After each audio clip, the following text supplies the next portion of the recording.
Hey, welcome to A Foreigner in the Philippines. Well, as you can see, not everybody's at work here. I think it's actually happy hour. That's Pussycat and her not so kittenish kitten. But actually what I wanted you to see was an update, which I haven't done in a little while, on the work that I've done over the last few days. Although we've been in and out, and it really breaks up the energy on the focus on getting the work done when you're going out. But I got that problem wall fixed. I got the what I did was I made these were the pillars. These pillars are real. These are pillars holding up the ceiling supports.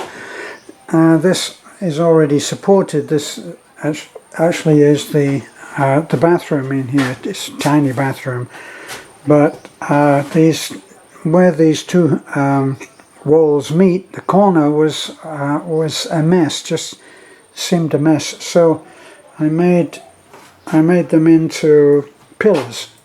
I just rounded the corner off and made them into pillars, and that worked out quite well. In fact, I'm almost tempted to put one there as well, which would go with this. This lowered section is actually obviously has to be painted in there, possibly faced with 1/8 or 1/4 plywood, and that will have concealed lighting in there, as will this here over the desk.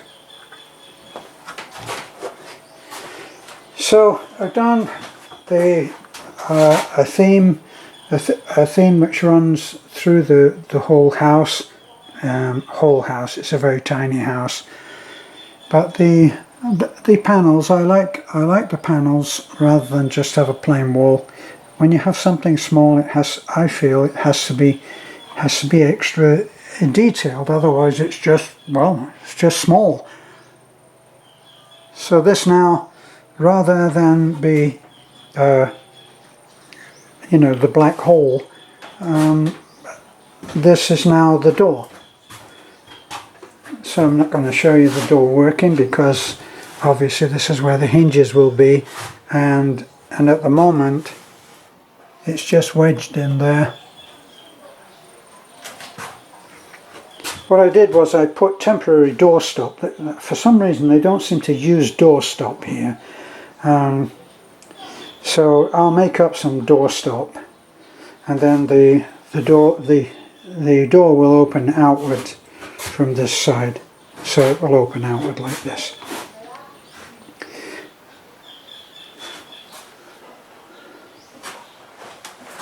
So that then comes around, and there was a tiny little space there, which I thought would look nice if it had a little corner cabinet in there. There's not really any storage, although Beth has stuff packed in there.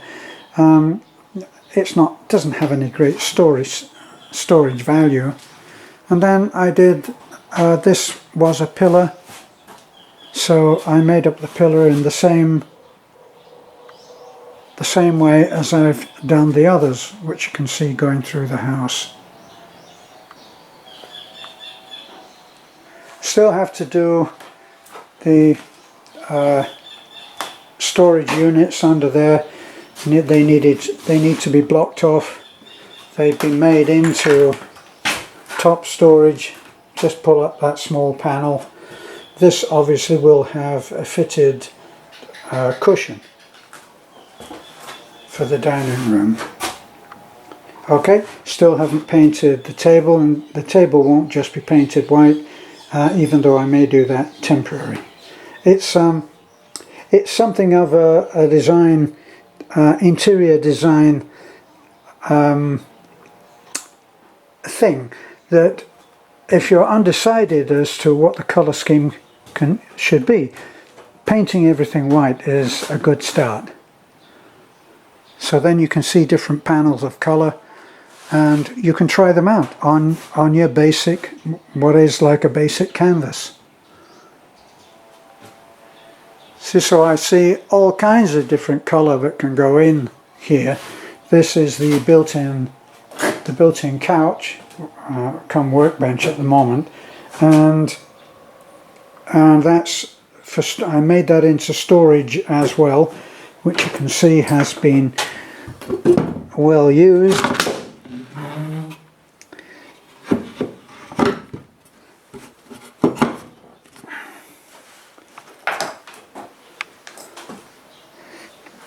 These were see-through shelves which I've now made into one-sided.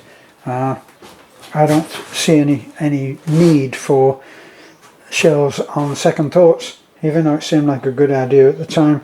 What we found was that when the shelves have no back to them, they're used from both sides, and each side gets stuff pushed through to the other side. So we eliminated that, and I carried this. This lowered shelf that's not a shelf for you guys who have been with the videos for a while. This is not a shelf, obviously it's for recessed lighting, but Beth was keeping all kinds of stuff up there, so I said, look, this shelf is not a shelf. I continued it on down there, and then I pulled it down just as a little eye catcher, which I quite like. And actually there are panels there, but with everything being white and none of the panels into contrasting colours, you can hardly see it. Funny, isn't it, that when something is dark, it soaks up the light. As you can see there, look, this is a love seat, but I made the mistake of upholstering it in a dark material. It soaks up the light and it's just like a black hole. So that's going to be reupholstered in a lighter colour, which will match the colour of the cushions which we already have made up for this fitted couch.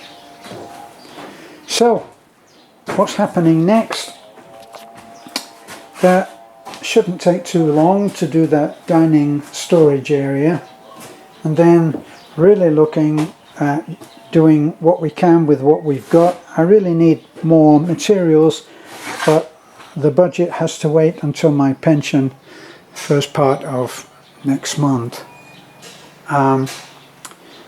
So I'm going to use what I've got and do things which are labour intensive rather than materials intensive. And there's this awkward little thing that has happened there on this staircase that I made.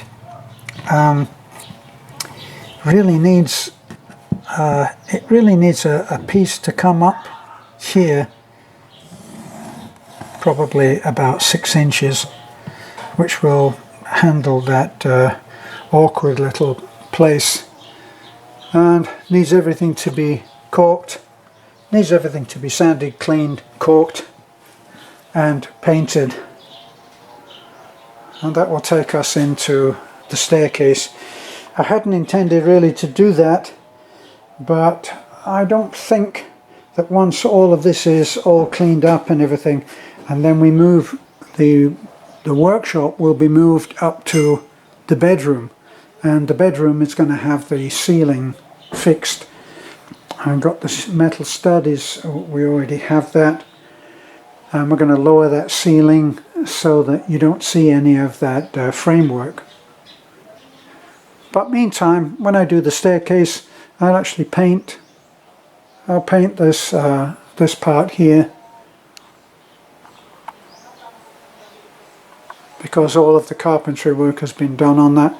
Tiny bit of panelling to do at the top there, that's all. And do something with that doorway. But when I get upstairs, I got to do a repeat of the downstairs, which you may have seen in the earlier videos, where I cut holes into the wall and slide some insulation down in there in between each of the bays for the metal stud. So that will be the upstairs. So I'll be upstairs for a while doing that. Eventually all of this ceiling will be brought down, and when I say brought down, it will have a suspended plywood ceiling, and out here too. All of that will have a suspended ceiling as well. Still keeping that high voltage ceiling, which I really like. When you look down, even though it's very messy right now, but when you look down from the first floor, when it's not when it's not a workshop, it's actually a pleasing sight. And the shelf, that shelf that's over the doorway, that's what that way is, and that will have hanging plants, probably just things for decoration, not real. The same for this shelf here. I brought that shelf out so that I could have stuff on here. The challenge will be in not letting Beth load it with just mess. But I'll handle that. So, just looking back on the bit that I've done today, that I got nearly completed today. The door will be mounted when I get the fittings for that, and I'll get either make something up, or I'll find something which can be used as a doorstop. I've actually got something here, look, which this is not really, it's not really thick enough for a doorstop. But maybe if I doubled it up, if I double that up, right, what are we looking at? Looking at something which is actually I don't know what the Filipinos would call that. They probably call that 1/2 inch, which of course it's not 1/2 inch, but look at my thumb, it's a 1/4 inch. So if I just buy double of that and double it, that probably will do the job of doorstop, which always finishes off the work on the door. I don't know why they don't use it here, but I think actually I'm wrong in saying they don't use it. What I'm really saying is that up here in the mountains, in the hilltop community, the carpentry and the housing is rustic. So you've got all kinds of let me show you. We needed something, just in closing, we needed something that would stop the dogs using this as a hangout. So never mind the rubbish, this is all stuff that can't be thrown away until the job is finished, and the cats are guarding that for me. But this was Raudo's answer to how we can put a little bit of fencing that stops. The dogs used to lie out here and it was a mess. So this is rustic carpentry. This is the way that they would do it here. He ran all of this up and then split a piece of bamboo down the middle, spread the two halves, and there you have it. See, so it's rustic carpentry, and that's what they do. And this is another example of rustic carpentry.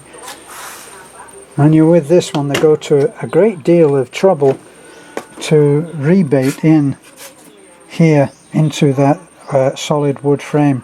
I don't have the solid wood in order to do my frames, and I've made them up out of 3/4 plywood.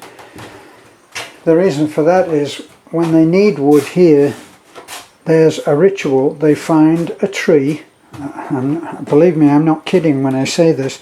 They find a tree and they cut the tree down using chainsaws, and they have a cut list.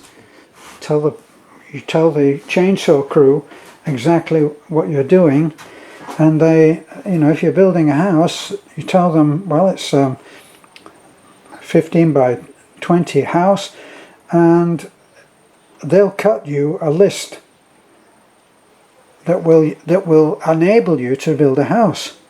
Amazing people. But it's rustic.